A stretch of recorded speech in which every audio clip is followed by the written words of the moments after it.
Muy buenas noches, televidentes de Canal 4 Tacuarembó HD. Bienvenidos a esta nueva propuesta aquí en nuestro canal. Estamos en un año electoral, año de tomar decisiones, por eso tenemos que tener un programa político y esta es la propuesta los miércoles a las 21 horas, última palabra.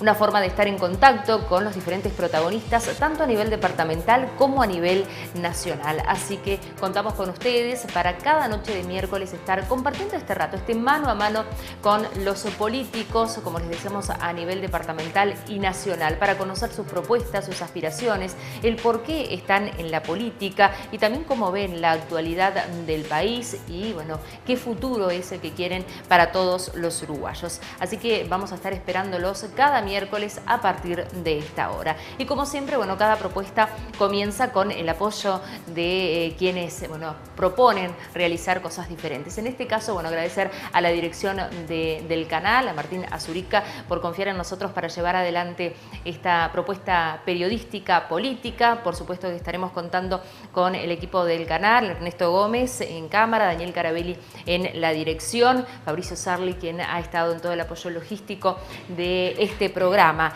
Y por supuesto también agradecer a quien, bueno, ha puesto su arte en este espacio que estaremos compartiendo con ustedes, Alejandra Elena, que ha hecho dos obras que tienen que ver, bueno, con el arte, por supuesto que sí, y también tienen que ver, bueno, con la buena energía, con buscar esas cosas que a veces es un poco difícil encontrar en nosotros mismos. Por eso los mandalas y también una morena que significa la fuerza que han tenido siempre esas mujeres. Son cuadros figurativos de madera realizados con pintura acrílica. Así que muchísimas gracias a esta artista de aquí de Tacuarembó que la hemos adoptado, Alejandra Elena. Bien, amigos, ya vamos a comenzar con nuestra entrevista central del día de hoy. Nos parecía oportuno comenzar con un hombre que hace más de 30 años que está en la política, que ha sido militante y ha tenido, bueno, los cargos más relevantes en el marco de lo que es el ámbito departamental y también nacional, desde edil, diputado, senador, intendente por 3 veces de nuestro departamento. Es un gusto recibir al doctor Eber da Rosa Vázquez. Muchas gracias por acompañarnos en este primer programa. Un gusto. Muchas gracias a ustedes. Eber, viendo un poco su biografía, ¿no? Viendo tantos años en la política, decíamos más de 30 años, cuando comenzó a militar, ¿se imaginaba que iba a tener toda esta vida de tanto contacto con la gente y de poder hacer, ¿no? Y que la gente haya apostado justamente a su persona, a sus propuestas? Mire, en realidad uno nunca se propone ni sueña estas cosas. Son procesos que se van dando en la vida de uno. Yo siempre tuve una muy fuerte vocación por los temas públicos, es decir, hablar de los temas públicos es hablar de los temas políticos, porque la política es por esencia la rama del conocimiento que se dedica al manejo de la res publius, como decían los romanos, ¿no? La cosa pública. Y que no siempre significa o es lo mismo que la política partidaria, porque la política partidaria es un capítulo de la política. La política es algo mucho más global, que es el conjunto de la problemática de la sociedad. El ser humano, los hombres, las mujeres, no vivimos aislados, vivimos en comunidad, sea en el ámbito urbano, en el ámbito rural, en el ámbito urbano más grande, en el ámbito urbano más pequeño, pero vivimos siempre en una comunidad, tenemos problemas que son comunes a la comunidad, otros que son propios de cada uno en su casa, pero muchos que son problemas que son o que refieren a la comunidad de un país, la comunidad de un departamento, la comunidad de una región, de un continente o la comunidad de un barrio. Todos esos son temas públicos y de eso se ocupa la cuestión política, ¿no? Y yo siempre tuve una muy fuerte vocación por esos temas, siempre me gustaron esos temas. Es más, cuando elegí la carrera de Derecho, la elegí en buena medida, no solo porque me gustaba el derecho, me gustaba el ejercicio de la profesión de abogado o el conocimiento de la ley como instrumento de regulación de la convivencia entre la gente, sino además el tema político, es decir, el tema de la sustancia, digamos, de los problemas, ¿no? Las leyes, las normas constitucionales, legales, etcétera, decretos, son siempre normas más formales, regulan, pero detrás de todo eso hay una realidad, que es la realidad que vive la sociedad o que vive la comunidad.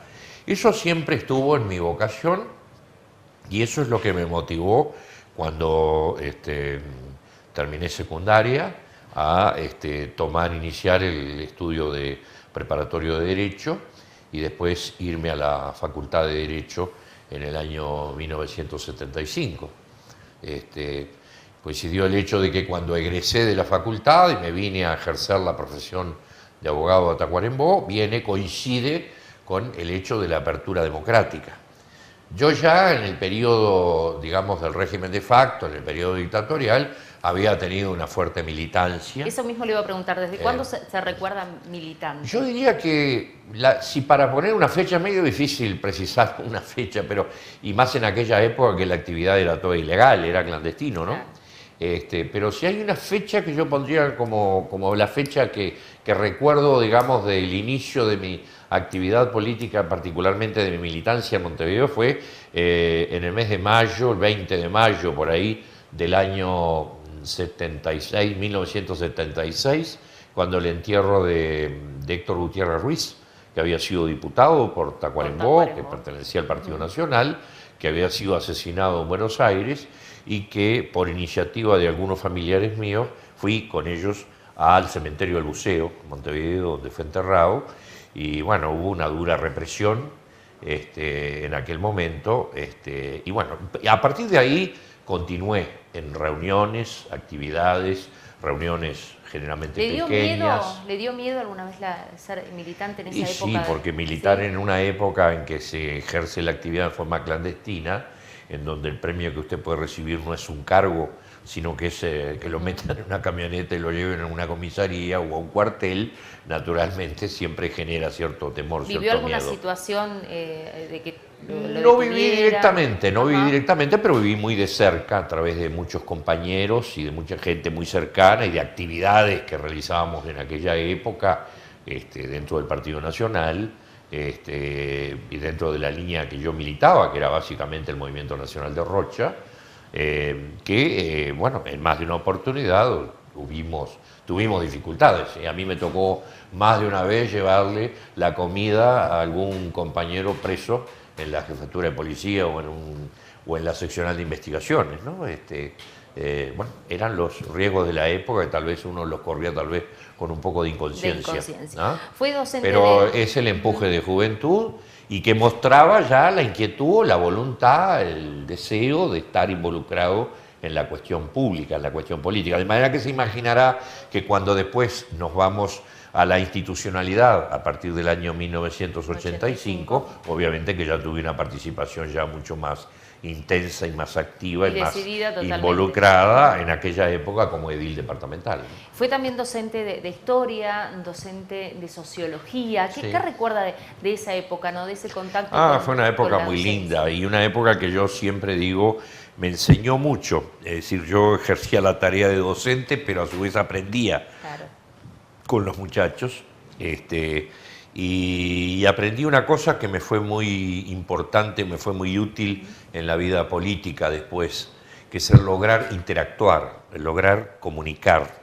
A veces uno habla y cree que comunica, y no siempre comunica. El tema está muchas veces en lograr la forma, el chip que hay que tener para lograr comunicar y para lograr que los estudiantes, o después en la vida política los ciudadanos o ciudadanas que lo van a escuchar a uno, capten o se sientan interesados en lo que uno dice. Generar el aprendizaje. Es generar el aprendizaje, motivar el aprendizaje, hacer que la gente piense, tema que me parece función central de la enseñanza. Yo siempre le decía a los alumnos míos, muchos de ellos hoy son profesionales, abogados, contadores, siempre les decía, a mí no me importa que ustedes sepan todos los nombres de todos los reyes, de todas las princesas, de todos los presidentes, de todas las batallas, de todas las montañas y ríos, porque eso se aprende de memoria. Los ejércitos, porque eso se aprende de memoria y después de dar un examen se olvidan. Lo que me importa es que entiendan por qué y concatenar los hechos de la historia. ¿Por qué tal cosa que ocurrió a comienzos del siglo XX tiene relación con cosas que pasaron en el siglo XIX? ¿Por qué determinadas corrientes de pensamiento que surgieron y que tuvieron fuerza en el correr del siglo XX, tuvieron relación con hechos como la Revolución Industrial, por ejemplo, y la problemática obrera y el pensamiento liberal en el correr del siglo XIX? Y eso creo que es la central función de enseñar, es ayudar a pensar, ayudar a pensar. Y eso es algo que me enseñó después mucho para el ejercicio de la vida política, de que cuando uno está hablando no se trata simplemente de hablar y escucharse a sí mismo, sino de lograr que quienes lo están escuchando estén captando y estén pensando en lo que usted le está proponiendo, le está diciendo. Ha sido edil departamental, ejerció como presidente de la Junta Departamental también. Bueno, ¿cómo fue también ese contacto más desde un cargo con la gente en el legislativo, aprobando diferentes cosas que, bueno, hoy son realidad y que, bueno, usted estuvo ahí también? ¿Cómo ha sido? La Junta Departamental para mí fue una escuela cívica, es decir, fue el primer ámbito parlamentario, el ámbito político, donde me tocó debatir, discutir, legislar, trabajar en ordenanzas, en proyectos que refieren a la vida de la comunidad y trabajar en el relacionamiento político, en donde uno tiene que aprender que no siempre es dueño de la verdad, sino que generalmente uno puede tener una pizca de verdad, pero que el otro también tiene una pizca de verdad. Entonces hay que saber negociar, hay que saber surcir, hay que saber lograr consensos, lograr acuerdos, para que usted pueda lograr soluciones objetivas y soluciones sanas que contemplen o que satisfagan los problemas que le está planteando la gente o la comunidad. Diputado, senador también, esa vida en la política a nivel de la capital del país, ¿verdad? Bueno, siempre bregando por nuestro Tacuarembó, pero bueno, ya a otro nivel, donde tal vez esas discusiones se hacían más acaloradas. Lógico, el nivel es obviamente mayor, ¿no? Es mayor en la Cámara de Diputados y mayor en el Senado, eso sin ninguna duda. Pero bueno, forma parte del esfuerzo que también uno tiene que hacer por tratar de leer, de cultivarse, de elevar el nivel formativo, el nivel de conocimiento de muchos temas para poder estar a tono y para poder discutir y ser útil en las discusiones que ya escapan al terreno departamental y pasan al plano nacional, ¿no? Obviamente que fue una experiencia muy importante, muy enriquecedora. Me tocó trabajar en comisiones de muy importante nivel, como la Comisión de Constitución, Legislación y Códigos en el Senado de la República, o la Comisión de Finanzas, de Presupuesto en la Cámara de Diputados, ámbitos donde usted no solamente expone, sino además aprende mucho, ¿no? Wilson Ferreira Lunate decía que si alguien quería aprender el Estado, cómo funciona, tenía que meterse en una comisión de presupuesto para ver la radiografía del Estado, cómo funciona, cómo está estructurado en sus diversas reparticiones, cómo están repartidos los recursos, cómo se reparten cómo se generan los recursos, que es otro tema muy importante, donde a veces tenemos el concepto de que los recursos caen del cielo, que la Virgen María manda los recursos. No, los recursos salen de los bolsillos de los contribuyentes, de la gente. Y eso hay que ver cómo se maneja, cómo se distribuye, cómo se asigna dentro de un presupuesto. Y eso es una tarea que le enseña mucho a uno, ¿no? Donde uno también se equivoca muchas veces, porque hay que reconocerlo con humildad, que, bueno, somos seres humanos, ¿no? No somos robots ni computadoras, somos personas que estamos expuestos también a equivocarnos, como cualquier otro. ¿Qué recuerda de la primera campaña electoral para ser intendente de Tacuarembó? Bueno, ¿Fue una campaña difícil? En realidad fue una campaña, para mí, difícil, porque fue una cosa totalmente nueva, era algo que no estaba en mis planes, en mi cabeza. Yo en realidad comencé mi tarea como edil departamental, después los hechos y las circunstancias me llevaron y las leyes electorales de la época me llevaron a que por los sistemas de sublemas que habían en aquella época me tocara ser una lista mayoritaria en una disputa, me acuerdo, muy fuerte que tuvimos con el doctor Antonio Chiesa en aquella época, en donde los dos formamos un sublema en el que fuimos juntos, es decir, acumulábamos dentro del partido, pero a su vez la disputa se planteó dentro del sublema y al final la diferencia fue de 59 votos a favor mío, ¿no? Imagínense, no se me ocurre qué hubiera pasado si los 59 votos esos hubieran sido a favor del doctor Antonio Chiesa. Son las circunstancias de la vida, ¿no? El factor suerte. El factor ahí, suerte, no tenga sí, ninguna duda, que juega mucho suerte en la vida política. Como en sí. cualquier actividad. Si usted está en el periodismo, o está en el deporte, o está en un negocio, o está en el campo, o está donde sea, o es un trabajador, siempre el factor suerte es un factor que juega e incide. Por supuesto que juega también la capacidad, el esfuerzo, todo lo demás que usted realiza, pero si usted no tiene la suerte que lo acompañe, es difícil que le pueda ir bien. Fue intendente en el periodo 1995-2000, 2000-2005, continuado, ¿verdad? Y ahora en este periodo. ¿Qué semejanzas y diferencias justamente con esos periodos que le tocó gobernar nuestro departamento y ahora teniendo en cuenta el contexto nacional también y que son gobiernos diferentes los que están al frente del país? Bueno, para mí fue una experiencia en principio nueva, porque toda experiencia es nueva. Por más que yo, este es el tercer periodo en que estoy al frente de la Intendencia Departamental, siempre es una experiencia nueva, siempre hay cosas nuevas. Pero le tocó un año y la crisis también del 2000. Me tocó un periodo muy difícil, que fue el periodo 2000, 2004, 2005, donde nos tocó la crisis primero la precrisis del 2001, con todo el problema lactosa, la caída de los valores de las haciendas, la devaluación de Brasil, de Fernando Henrique Cardoso en aquella época, después la caída del plan Cavallo en la Argentina, que fue en el 2001 y que golpeó acá en el 2002. Bueno, fue una época muy difícil, donde teníamos que sobrevivir con chauchas y palitos muchas veces en la Intendencia, y estábamos en una situación de permanente zozobra para poder llevar adelante la gestión. Pero también fue una época de oportunidades. Yo siempre digo que las crisis a veces son también oportunidades, porque fue en aquella época también que comenzamos. Recuerdo que con el director de Hacienda, que en aquella época me acompañaba en la Intendencia, que era el contador Marcelo Pollo, comenzamos a instrumentar un plan de retiro incentivado de funcionarios, motivado por la crisis, por las dificultades, por el hecho de que cada vez era más difícil poder pagar los sueldos en la Intendencia. Un retiro incentivado de funcionarios. ¿Había en esa época?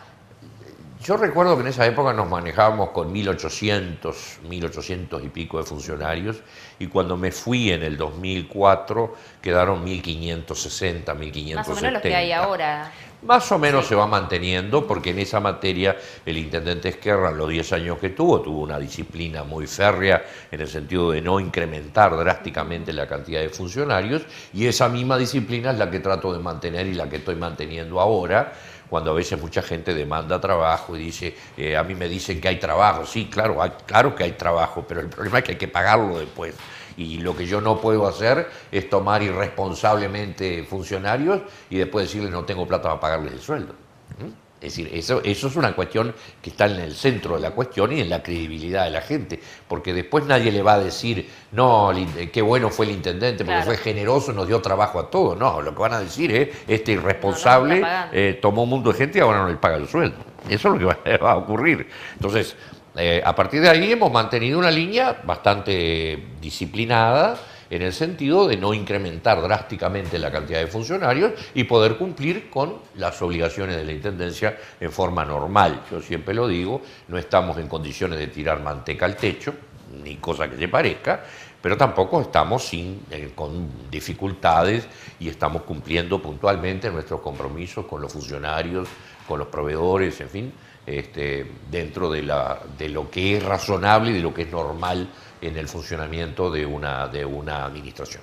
¿Cómo ha sido justamente el relacionamiento con el gobierno actual del Frente en cuanto a una intendencia blanca con un gobierno... Mire, a mí nunca me tocó ser intendente con un gobierno del Partido Nacional, porque en los dos periodos en que estuve al frente de la Intendencia, entre 95, 2000 y después 2000, 2005, me tocaron dos gobiernos presididos por el Partido Colorado. y ahora vuelvo a la Intendencia y me toca un gobierno del Frente Amplio.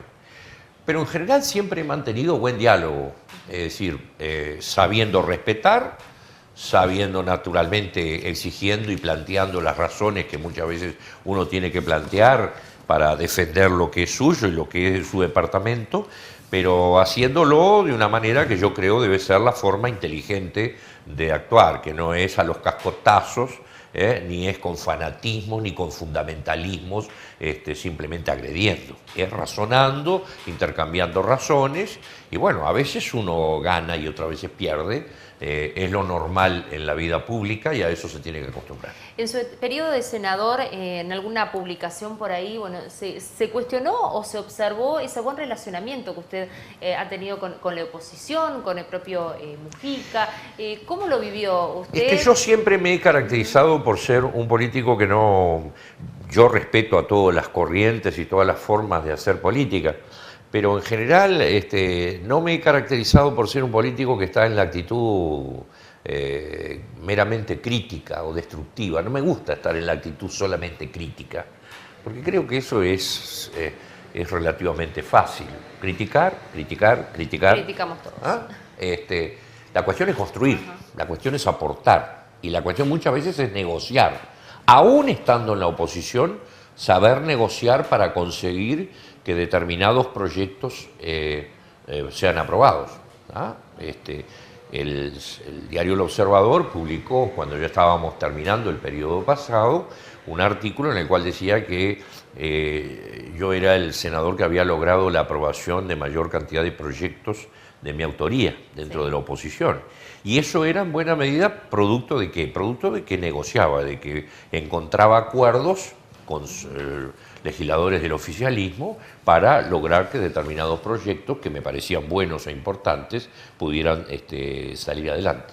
Y yo creo mucho en ese tipo de política. A mí no me van a ver en la crítica fácil, solamente que esté muy enojado, muy violentado por determinada cosa, me van a ver en una actitud radical o con el puño crispado. Es muy racional entonces.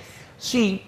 Y creo que es bueno que sea así, ¿no? Yo respeto todas las opiniones, hay otros que son menos racionales y más pasionales, y hay gente que le gusta más la pasión, y son gustos, son formas de ser, yo las respeto a todas, no estoy diciendo que la mía sea la mejor ni la más perfecta, pero yo tengo una manera de encarar las cosas de esa manera. Y detesto, por lo general, lo rechazo bastante, los radicalismos y los fanatismos, porque generalmente esos son hijos de la ignorancia o hijos de la manija, simplemente como se dice vulgarmente, ¿ah? Y la manija lleva generalmente a muchas desgracias, ¿no? Basta mirar la historia europea del siglo XX, ver cómo surgió el fascismo en Europa, el franquismo, el estalinismo en la Unión Soviética. Con la intolerancia, el fanatismo. Basados en la intolerancia, el fanatismo que llevaron a esos pueblos a vivir experiencias que fueron realmente desastrosas y negativas, y que costaron lamentablemente millones de vidas de seres humanos. Es decir, eso lo tengo muy claro y por eso ese es el estilo y la forma en que yo me muevo. Naturalmente que cuando tengo que discrepar, discrepo y marco mi línea, pero lo hago conceptualmente, no creyéndome dueño de la verdad, sino creyéndome dueño o propagandista de mi verdad o de mi concepto, ¿no? Pero no pensando que mi verdad es la exclusiva o es la única.